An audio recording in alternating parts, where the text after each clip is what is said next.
Okay, so let's now kind of move away from rate laws and integrated rate laws and those sorts of calculations and kind of talk about, how reactions occur.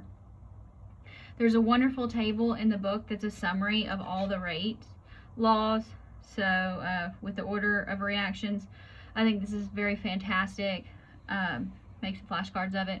But right now, throughout the context of this class, and if you had me last semester, we've never really considered how or why reactions actually happen on a molecular level. So let's kind of figure out, or let's talk about some of that. So this is called theoretical kinetics, and there's two theories we're going to mention. The first one is the collision model, and the second one is called the transition state model. So the collision model, or collision theory, is actually goes right along with kinetic molecular theory, which we only dealt with, kind of briefly. That had to do with like root mean square velocity and how large a molecule was and how fast it moved. But collision theory kind of comes out of that. So it says that a reaction, how fast a reaction occurs or whether or not it occurs, depends on the number of collisions per unit of volume per unit time if you're talking about something that's in a gas. So, for example, something that has 10 to 30 second collisions per liter per second. It's kind of how you would write that. However, so this is how often the molecules are crashing into each other. However, of all the times that they're playing bumper cars, only a fraction of the time does the collision of these two reactants or more lead to actually formation of products. So where the reaction actually occurs. So collision theory says that the molecules that are colliding together, they have to have enough kinetic energy, so they have to be moving fast enough to permit bond breakage. Because remember, before you can form new bonds, you have to break the old ones. So there's something that they call the activation energy. And in collision theory, it says the activation energy is the minimum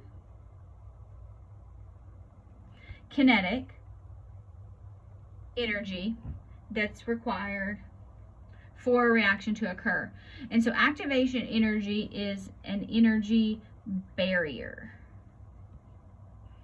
So this says the rate of a reaction occurs, what the rate is, it depends on both the frequency of the collisions and the fraction of molecules that have the minimum amount of kinetic energy. Because if they just kind of bump into each other, that's not enough to break the bonds. But if they slam into each other, NASCAR style, then that's probably going to have a lot more. So a higher activation energy means there's a small fraction of very high energy molecules that are available that have enough energy, and so that's actually going to lead to a slower reaction rate. Then you also have to consider the orientation of the molecules when they collide. So that means the right atoms have to collide in order to actually make new bonds. So if we take this reaction that is dinitrogen monoxide plus nitrogen monoxide and make nitrogen gas and NO2 gas. So drawing out some Lewis structures, that's how this orientation is going to work.